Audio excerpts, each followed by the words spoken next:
Hey guys, I'm very excited for another episode of Show About Science. This is your host, Nate, and today we are going to be interviewing Dr Vaughan about the stuff that helps you breathe and helps you stay alive. Guess what it is? It's coral. If you want to hear more, stay tuned.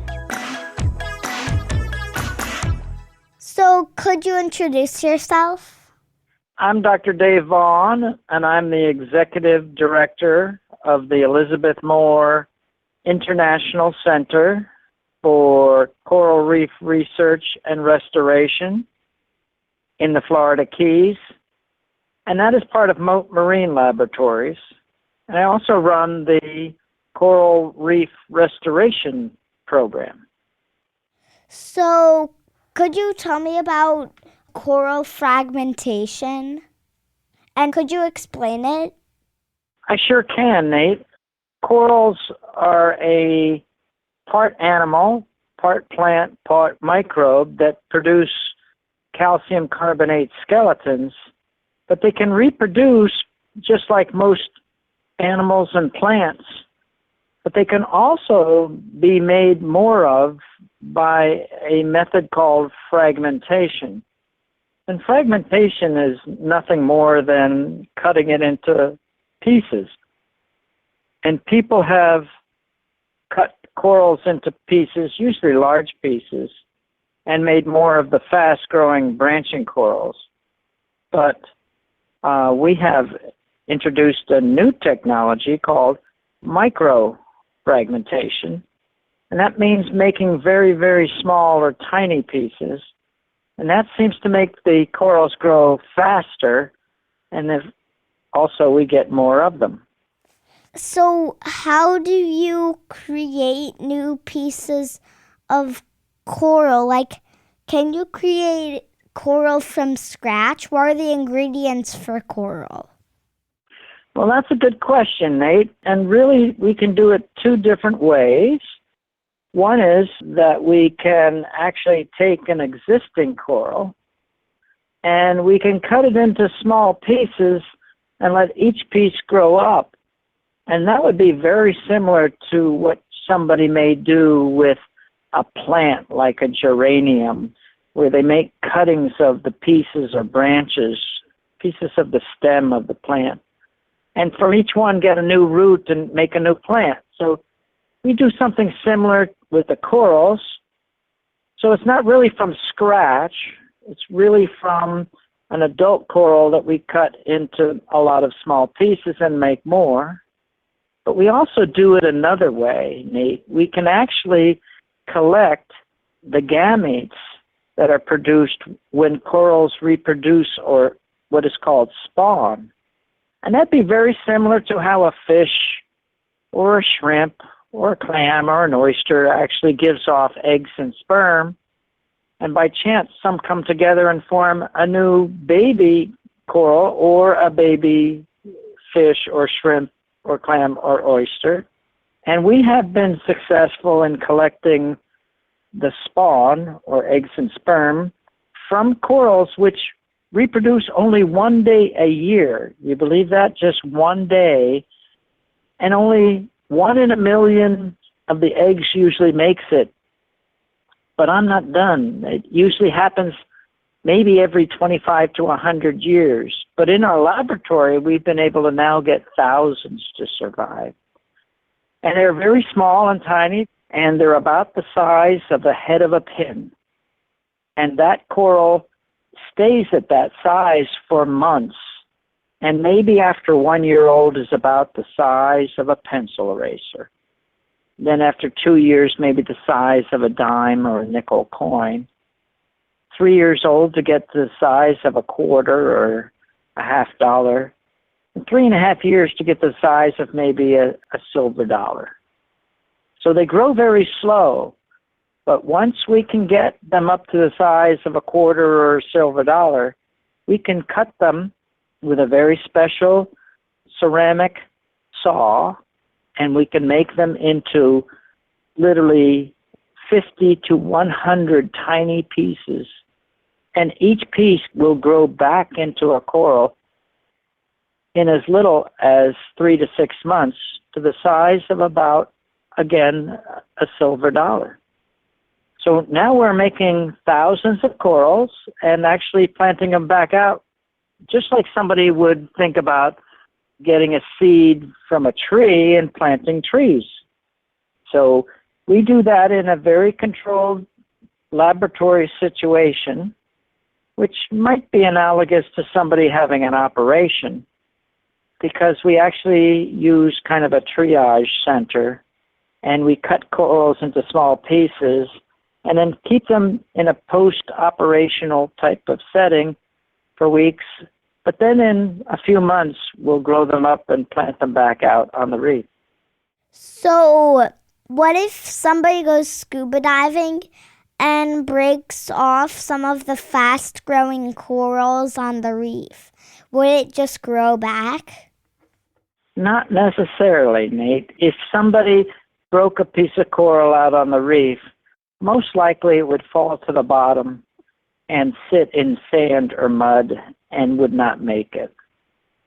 And so one or two of the species of corals, the branching corals that looks like a deer's antlers or a moose antlers, and in fact they're called staghorn and elkhorn coral, if they're broken by a natural storm and land in hard rock and wedge themselves in, can over time grow back and attach.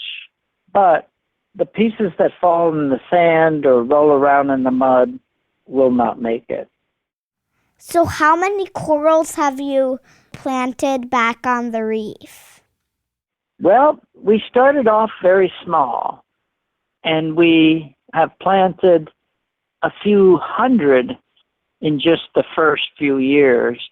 But now we produce a few hundred in an afternoon. So last year we planted 20,000 corals. We planted about 37,000 corals so far. We hope to hit 50,000 corals by the end of this year total that we have planted. I know that sounds like a large number, but I think next year we're looking for 50 to 100,000 corals that we plant that year. And the next year maybe double that. And I hope within 2 to 5 years we'll have planted over 1 million corals. How are you planning on doing all of this in such a short amount of time? That is another good question, because normally these corals grow very slow. And normally someone would think that it would take many years, a lifetime, to produce just even a few hundred. But now with this new technology, we're able to produce thousands. And so I'm hoping that we can show the world that we can produce 1 million corals within my lifetime before I retire. And I have to tell you that I'm not as young as you are. I am over 60 years old. In fact, I'm 64 years old this month. So I hope to still plant 1 million corals before I retire. And I hope to train hundreds, maybe even 1,000 people from around the world in our new international center, how this is done. And if that's the case, maybe we can produce many millions of corals around the world and replant them, just as people have done recently with planting trees and planting dune grasses, planting wetland plants, planting mangroves, and think that it can be done. Count me in on the coral. That sounds fun. Well, it actually is very interesting to see growing corals in our land-based nursery. These are actually tanks that look about the size of a ping pong table, and they have about 6 inches of water in it, and we hold about 1,000 corals in each one. And we grow them on land for about 3 to 6 months, and then we plant them in a field nursery. And then actually the fun part starts when we get to put on scuba gear and actually take these corals back out to the reef and attach them back on. So What can kids do to help? That's a great question.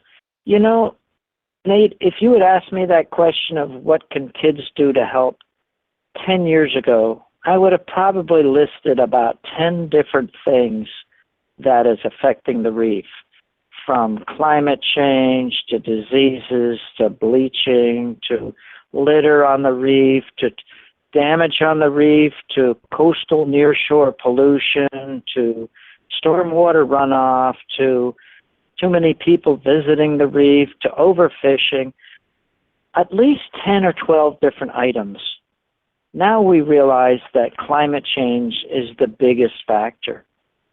Climate change causes a high temperature, which is one of the bigger problems of corals, which causes bleaching, which allows them to get susceptible to diseases.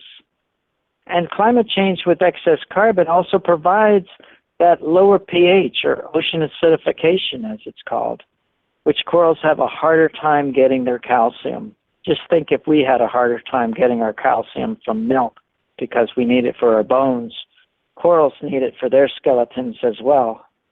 And so I would say it's not going to be solved by somebody just recycling one more aluminum can. But it helps that we stop having so much energy that is being used from fossil fuels to cause this problem on our planet of high temperatures. And so I would say for all the kids in the next generation, if we don't stop taking all of the fixed carbon that took billions of years on this planet to go from carbon dioxide into hydrocarbons and try to burn them all off as free and cheap energy in just the last 100 and maybe the next 100 years, then we'll have probably caused the biggest impact on our oceans and probably our planet that has ever happened before. So I would say what we need to do is have a sustainable form of energy, using less fossil fuels, and hopefully have a wonderful planet that we can all enjoy and let the other organisms not suffer from high temperatures and low pH. I couldn't have told you that 10 years ago because that was 3 years before I was born. Okay, well, fair enough, Nate. That was very good response. And so I want to make sure in your next generation that when you become the age that I started to become interested in marine biology, and that was at the age of 13, so that's almost twice your age, that you would have the ability to see again the kinds of corals that I saw when I was 13. And I'm going to do my best to make that happen. So, how can people find out more about your work? Oh, well, the best is to go on our website, and I work for Mote Marine Laboratory. That's spelled M as in Michael, O-T-E. And they can go on the website at mote.org, O-R-G, since we're a nonprofit organization. So you can search that website and see what we're doing in both coral restoration, coral reef monitoring, ocean acidification, coral health, coral diseases, and see all the types of nice work we're doing. Thank you for being on the show. Oh, thank you for having me, Nate. I appreciate it. You're welcome. There you have it, folks. The show about science is complete. Dad, you can shut the recording off.